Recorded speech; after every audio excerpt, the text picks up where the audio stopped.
Excellent, excellent. Well, good afternoon and welcome. If I haven't had the chance to meet you, my name is Chris. I'm the lead pastor here at Hoboken Grace. And as we come together today, I'm excited to be back. I've actually been away for a little while. I went and traveled to Greece. I had the opportunity to be able to spend some time on the island of Patmos, which is where the Apostle John actually wrote the book of Revelation, and he had been exiled to that island, and I got to be able to go to where he wrote that and just spend some time in prayer and then coming out of there, got the opportunity to be able to go to Moria, where one of the largest refugee camps in the world is located, and to be able to see what God is doing there. It's unbelievable. I wish I had time to be able to share it with you this morning, but we'll talk more about that as we move forward together. It's really incredible what God's doing, and it just once again reaffirmed for me this reality that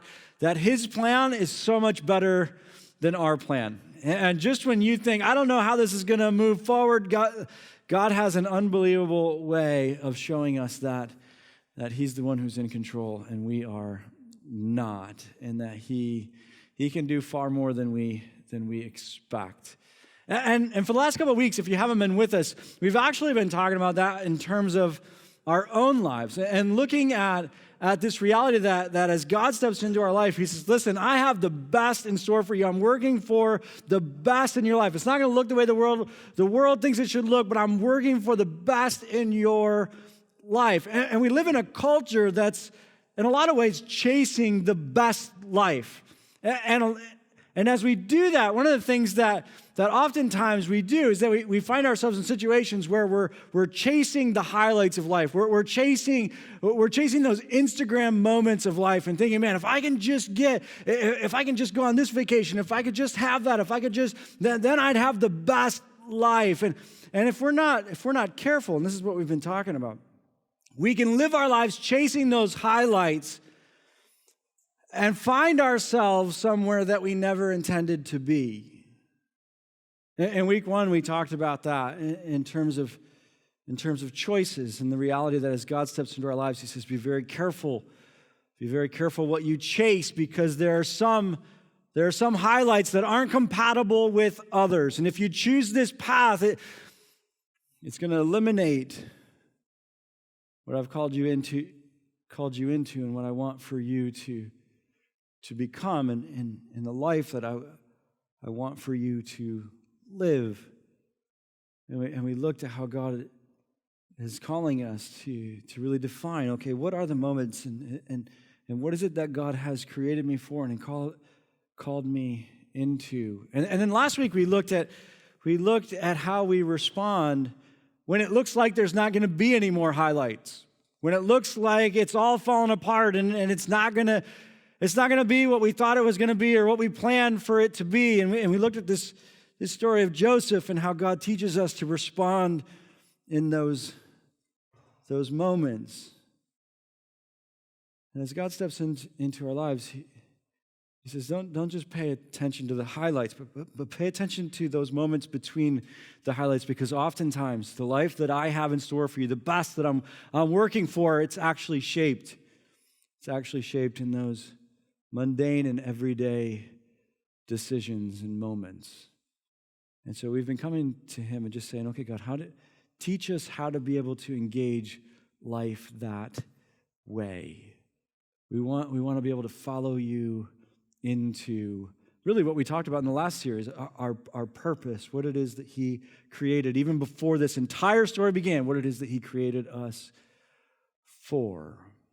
And today I want to build on that by taking you to a rather intriguing story. It's actually kind of a strange story when you first read through it. It's actually from the history of the nation of Israel inside of what we typically in the Scriptures call the Old Testament, which helps us to understand God's relationship with the nation of Israel. And for those of you who don't know, the nation of Israel actually started as a family. And God came to an individual named Abraham and said, listen, I want to work through you and your family to be able to impact the world, which ultimately was Him bringing Jesus to the world And then Abraham had a son named Isaac. Isaac had two sons named Jacob and Esau. They were twins. And from the very beginning, these twins were at constant war with one another and battling with one another. As a matter of fact, the story goes that even as they were born, Esau was born first, but Jacob had a hold of his heel, trying to struggle to be the first one out. And in this culture, it was very significant to be the firstborn, because if you were the firstborn, you had the birthright, and that meant that you would become the chief of the tribe, and your younger siblings would serve you, which, as a firstborn myself, I've always thought makes perfect sense. I understand that. I'm okay with that, but I'm guessing that some of you aren't the firstborn, and you might struggle with that, which is exactly what happened with Jacob. As a matter of fact, as you look at the story, the rest of Jacob's life, he's trying to reverse that, and he's trying to get that back. And the story that we're going to go to today is actually a moment where you see that happening. It says this. It says, the boys grew up, and Esau became a skillful hunter, a man of the open country, while Jacob was a quiet man staying among the tents. That's a nice way to say he was a homebody. Isaac, who had a taste for wild game, loved Esau, but Rebekah loved Jacob. The story starts and it kind of gives us a little bit of the family dynamics here, and if you can't tell, they're not healthy. So Isaac really is drawn to his son Esau. Rebekah is drawn to her son Jacob, and there's all of these tensions. If you're ever thinking about having a family, don't do this, okay? If you get nothing else out of today, here's a valuable lesson to learn. Don't do that. The family dynamics were very, very interesting. The story continues. It says, once when Jacob was cooking some stew, Esau came in from the open country, famished. He said to Jacob, quick, let me have some of that red stew. Famished. So the story begins, and Esau's coming back from a hunt. It seems like it's been a fairly significant hunt, and he comes back in. Jacob's set up at the edge of the camp, and he's cooking some stew. Esau walks in and says, man, I'm starving, I'm famished. Give me some of that food. Listen to Jacob's response. Jacob replied, first sell me your birthright. Seriously? And here we begin to realize that this was not a mistake that Jacob was cooking at the edge of the camp. I've often thought, how many days in a row did he do this before Esau actually showed up? It's clearly a setup, and Esau comes in, I'm starving, give me some of that food. And Jacob says, okay, I'll sell it to you for your birthright. And you see it, and you're like, how old are we? Seriously? Like my 6-year-old could see through this. Do you really think this is going to work, Jacob? This was your grand scheme of how you're going to do this? This was the best you could come up with? No one's going to do that. No one in their right mind is ever going to sell their birthright for a cup of stew. It's stew, for goodness sakes. Listen how it continues. It says, look, I'm about to die. Esau's a little dramatic here. Look, I'm about to die, Esau said. What good is the birthright to me? But Jacob said, swear to me first. So he swore an oath to him, selling his birthright to Jacob. Then Jacob gave Esau some bread, and here's the thing that gets me, and some lentil stew. It wasn't even good stew. Lentil stew?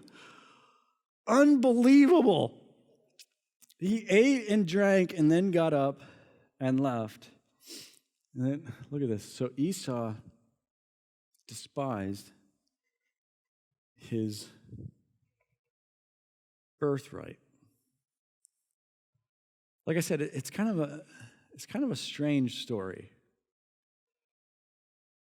And you look at it, and if you look at it for what it actually is, if you look at the story for what it actually is, you have to say to yourself, what just happened? And sometimes we don't do that because a lot of times we interact with the scriptures like it's a magical book, and so we just kind of take the stories as they are, and we're just like, oh yeah, that's what happened, and we just move on to the next story. No, you should not just move on to the next story. Like, what? You did what? You traded what? You traded your birthright for what? Are you kidding me? And one of the things that we talk about from time to time here at Hoboken Grace is just really putting yourself into the story. Like, if you're actually watching this happen, what are you thinking? Like, are you serious? You traded it for what?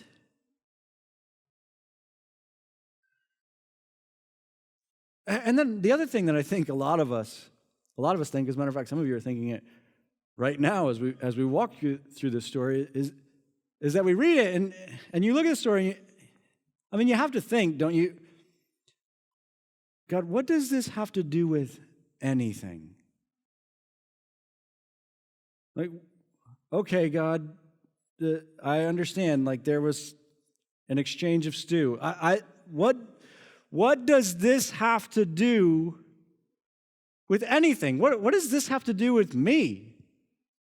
And I know, even as we walk through it, some of you are like, where are you going with this story, Chris? I don't understand. How are you going to tie this?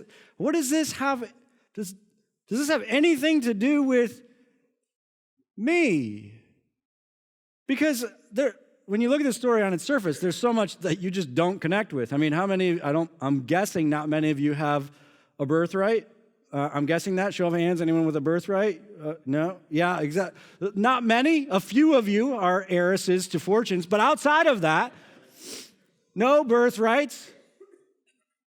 And you even look at the situation of the story. For most of you, the idea of hunting is either appalling or you just think about bargains because that's what you hunt, and that's the only thing you've ever hunted. I don't really know how to connect with that. I'm sure most of you aren't twins. A few of you are. I know that because we've got twins that are part of our worship team, and sometimes it freaks people out. Some of you have walked in here on Sunday and been like, wait, is the same person on both ends of the stage? And we like to do that from time to time and record your response. It's fun. It's amazing.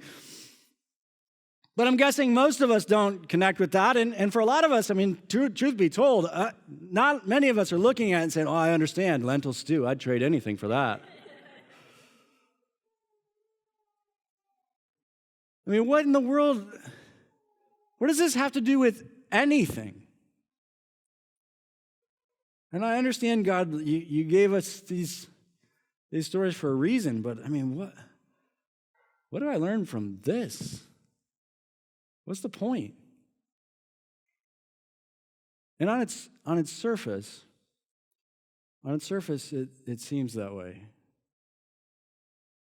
And you first read through it and you think, almost all of us think, no one would do that. That's so absurd. No one's going to do that. As a matter of fact, many of you have read the story in the past and just thought, how dumb was he? Like, you have to be a real idiot to do that. I can't imagine someone being that dumb. To trade his birthright for stew? No one would do that. But if you take the time to sit with it a little bit longer, and one of the things that's important when you look at, especially the things that in the scriptures, the things that God's trying to teach us through story, is that you have to not just look at the circumstances of the story, you have to look at the principle of the story and what's happening on a principle level. And on a circumstance level, you think, this doesn't have anything to do with me at all. No one would do that. But if you sit with it a little bit longer, the reality is that every day people trade their future for a moment of craving.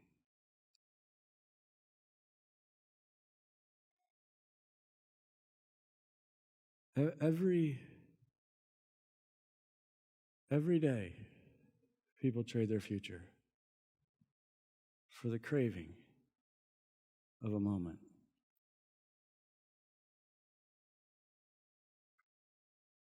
And they trade the future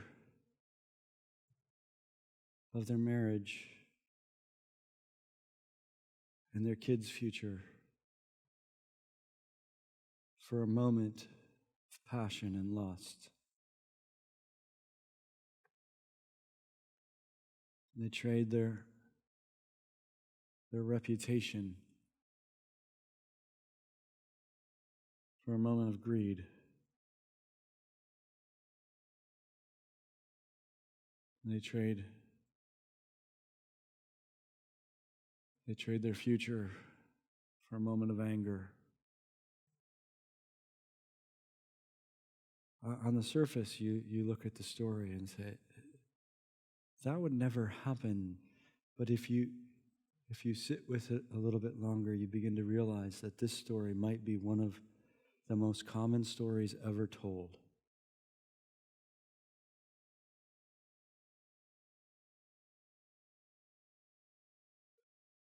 One of the most common stories ever told. Every day when you pick up and you look at the news, you can read stories of this very same thing.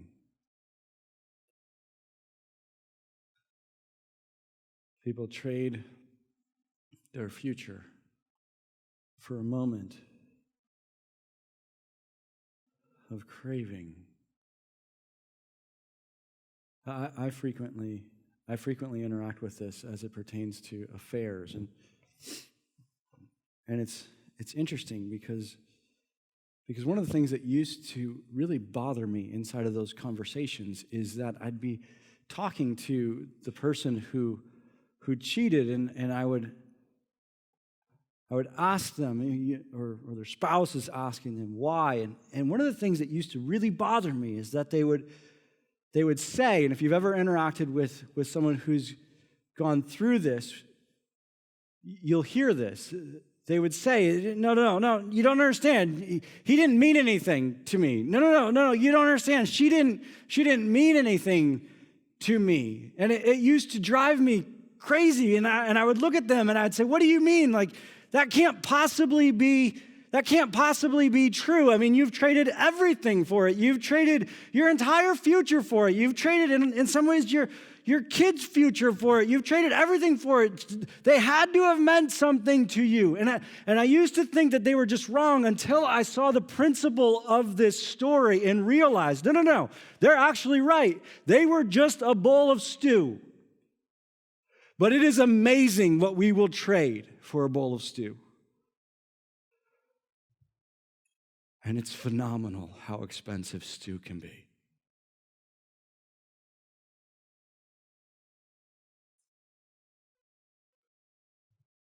It's phenomenal how expensive stew can be.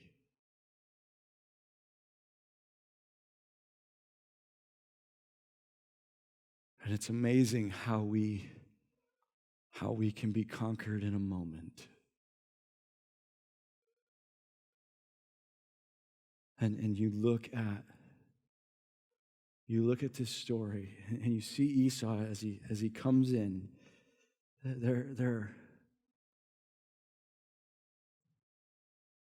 There's this sense of just completely giving in to his urges. He comes into camp and I'm famished, I'm starving.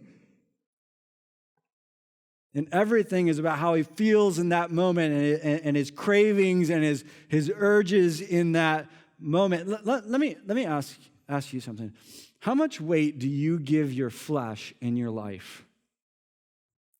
In other words, how much weight do you give what you feel, what you crave, what your urges are? Do you know how to control them, or do you just give in to them? One of the most amazing things about the urges and the appetites in our lives is that the more that you feed them, the larger they get. We think that, no, I'll just feed that urge and it will go away. No, it gets appetites, they grow and they grow and they grow and they grow. And as you look at this story, it seems that Esau was someone who just fed his flesh. He just fed those appetites. And we live in a culture that says, no, that's actually how you should live. As a matter of fact, if you want to live the best life, you'll just feed your flesh. You'll just make sure that you satisfy those cravings and those emotions. And if you want to live the best life, you just have to feel good. And so you're constantly just feeding it. But if you continue to just feed your flesh, it'll turn into a monster. And when it turns into a monster, it will block your view of the future. It changes the way that you think about life. It's unbelievable that Esau in this moment comes in. He says, I'm starving, I'm famished. And then he says something ridiculous. Because Jacob says, okay, then sell me your birthright. And what's Esau's immediate response? Listen, I'm about to die. What good is my birthright to me? I'm about to die. Do you think he was actually about to die? The interesting thing to me about this is that Jacob doesn't go out to the middle of nowhere and try to wait for Esau to come along and there's no other options. Jacob's at the edge of camp. Esau's like an hour from making his own meal. It wasn't like this was an empty camp. His father was phenomenally wealthy. The camp would have been full of food. But it's amazing when you live your life in such a way that you just feed your flesh, you just give in to those urges, your flesh becomes a monster and you can't see past it. And even though it couldn't be further from the truth, you think, no, I will die if I don't have that.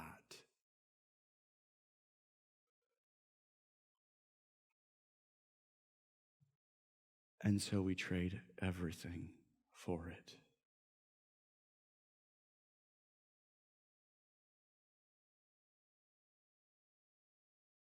At first, when you read the story, you think,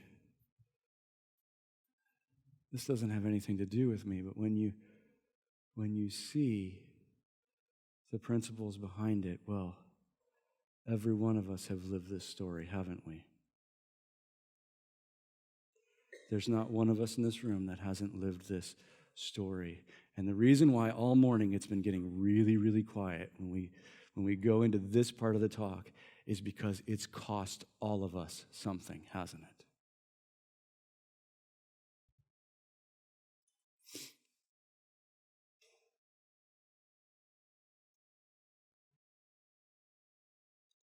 And we traded something really valuable for something that when we look back is just a bowl of stew.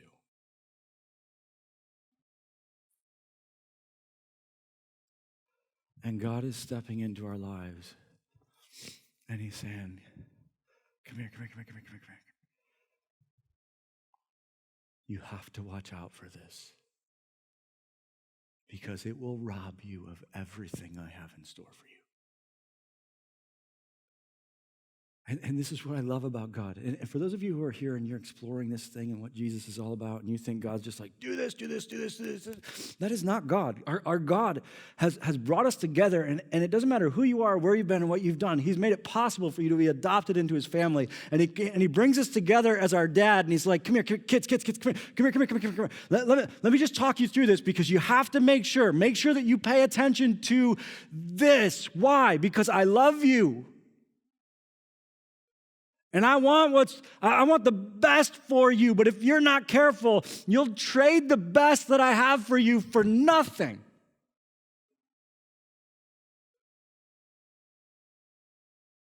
And I've seen it happen over and over and over again. I don't want you to experience this.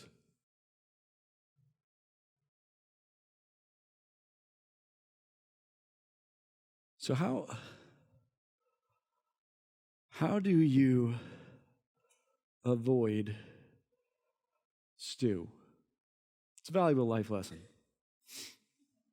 how do you avoid stew?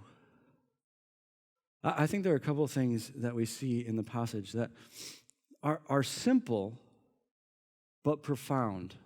They're simple but profound. The first one in particular is something that we oftentimes ignore.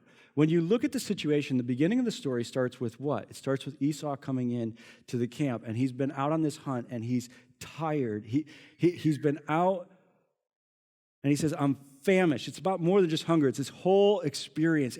And one of the things that I think is really underrated on this journey with God is how we take care of ourselves, not just spiritually, but how we take care of ourselves physically. And understanding this, that you are most susceptible to stew when you're tired, when you're exhausted, and that you need to pay attention to rest, and you need to be aware of exhaustion. You need to be aware of those times in your life. And all of us have seasons. All of us, even as you move through the week, there are certain times where you know you're more susceptible.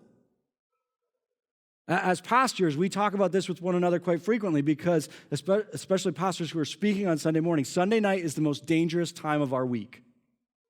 Because you go into Sunday morning and just pouring yourself out, and on Sunday night you're exhausted. And for so many pastors, their greatest failing comes on a Sunday evening. Why? Because you're more susceptible when you're tired. And you have to understand, you're a holistic being. In other words, every aspect of you is connected to the other. You're not just spiritual. You're also physical. You're also intellectual. That's why Jesus says, love the Lord your God with all your heart, soul, mind, and strength. He's talking about all of you. He says, no, I want you to engage God holistically, not just with part of you, but with all of you. That means that you have to pay attention to what's happening in your life physically. And one of the things that made Esau very susceptible to this was what's happening in his life physically. You need to be aware of that. And you need to value rest. You need to value times of rest. Inside of our rhythms, one of the things that we do is that every month we take one day to just go away and be with God. It's something I want to invite you into. On our app on the bottom, you see rhythms that'll kind of walk you through what that looks like. It's different habits that God has taught us to practice in order to be able to engage Him fully. And one of those is the idea of rest. This is one of the really beautiful things about God. When you're serving whatever idol is that you serve, if you're serving your career, if you're serving success, whatever idol it is that you're serving, in other words, whatever you think is going to bring you happiness, whatever you think is going to bring you love, whatever you think is going to bring you security, whatever idol you're serving, it's going to ask of you more and more and more and more and more and more. If you serve the idol of your career, it's never going to look at you and say, you know what, take a break. It's never going to say that. It's going to constantly ask for more and more and more and more and more. But when you switch to actually serving Jesus, Jesus steps into our lives and says, stop. Stop. Rest. Slow down.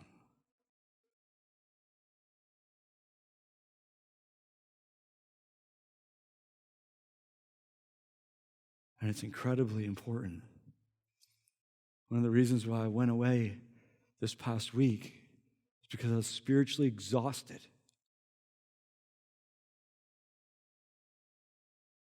And when you're in that place, if you make the choice to stay in that place, don't be surprised. Don't be surprised if you find yourself trading for stew.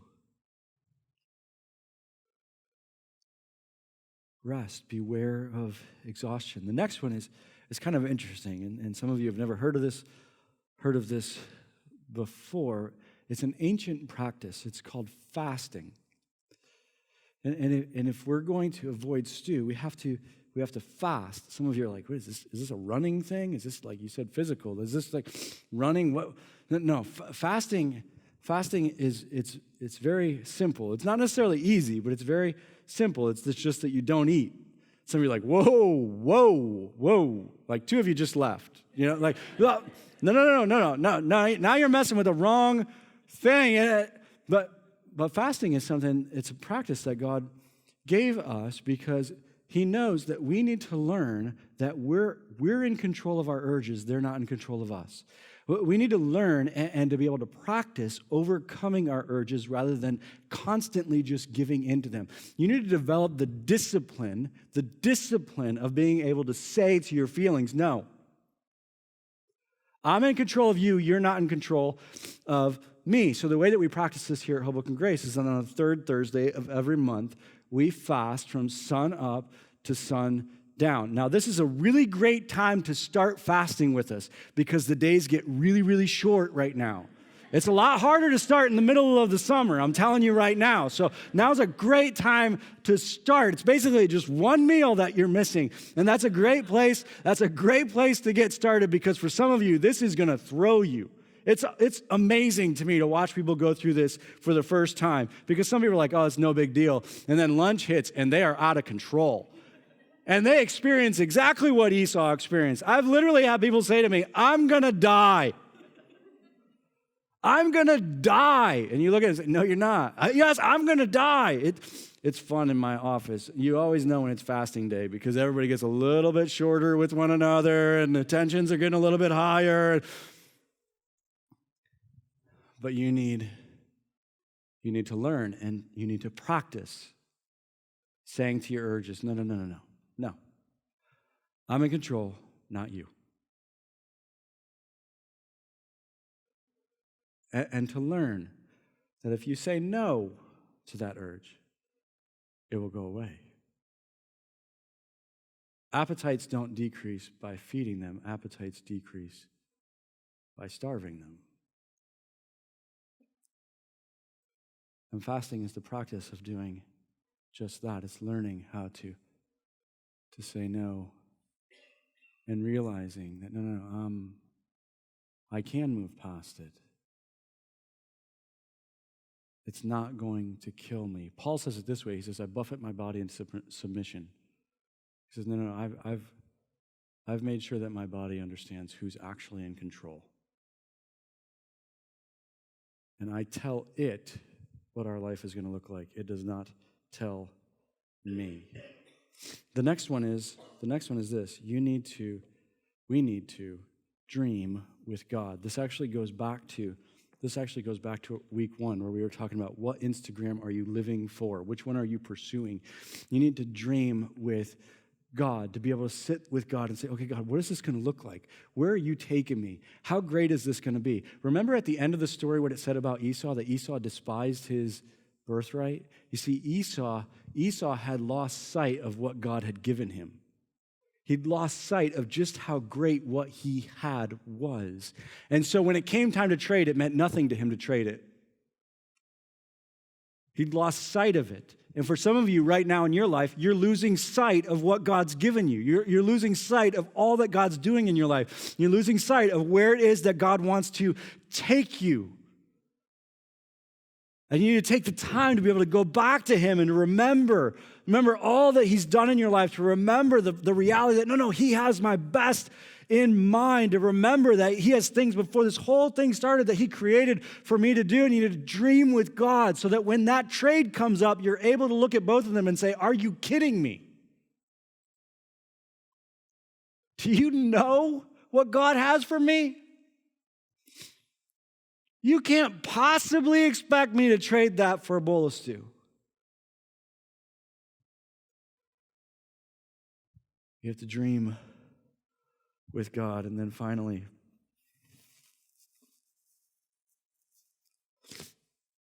you have to call it what it is, a bowl of stew. You have to call it what it is.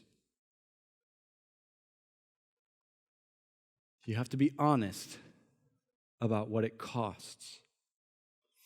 You have to be honest about what it's going to take from you.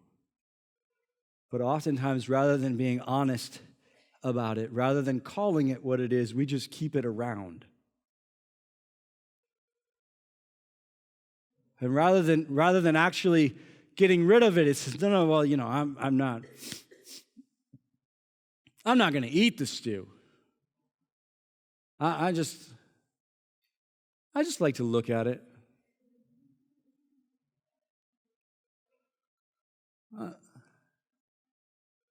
I'm not I'm not gonna eat the stew. I just, it's nice to dream about what it would taste like. What's wrong with dreaming about what it would taste like? That's exactly what Eve did in the garden.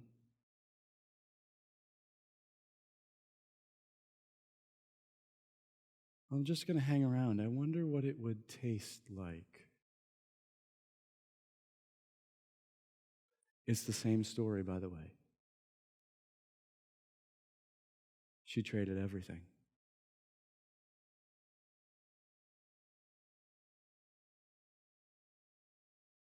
I'm not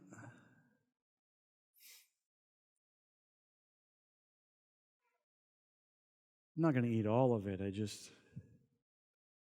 Maybe just a little bite. Just a little.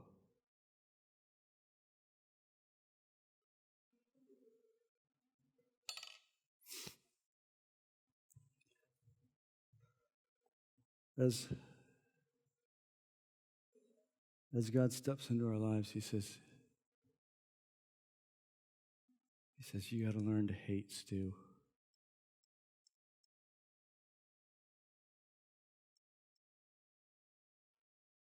You got to look at it for what it actually is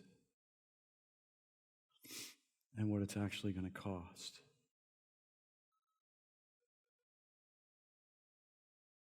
You got to learn to hate it. And listen to me. Listen.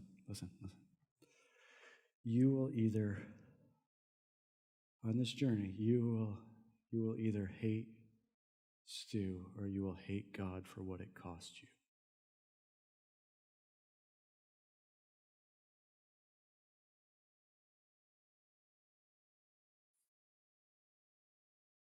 And God says, stop messing around with it. It will cost you everything. Stop messing around with it. No more stew. No more stew. At the beginning of our talk, I asked you a question. I said, how many of you have a birthright? None of you raised your hand. You're wrong. You're wrong. You see, Jesus gave His life for you to be adopted into a family. And He made you joint heirs with Christ. And He gave you a birthright. And He says, you can't even imagine what I have in store for you. You can't even imagine what I want to do in and through you. You can't even imagine what I have planned for you. Don't trade it for stew. No more stew. Will you pray with me? Father,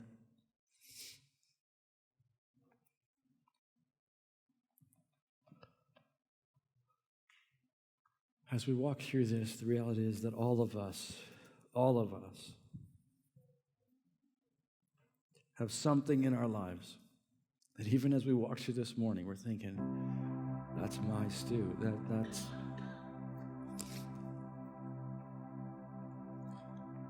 and we know, if we're honest, that it's going to cost us everything. I pray that today would be the day that we decide, no more. No more.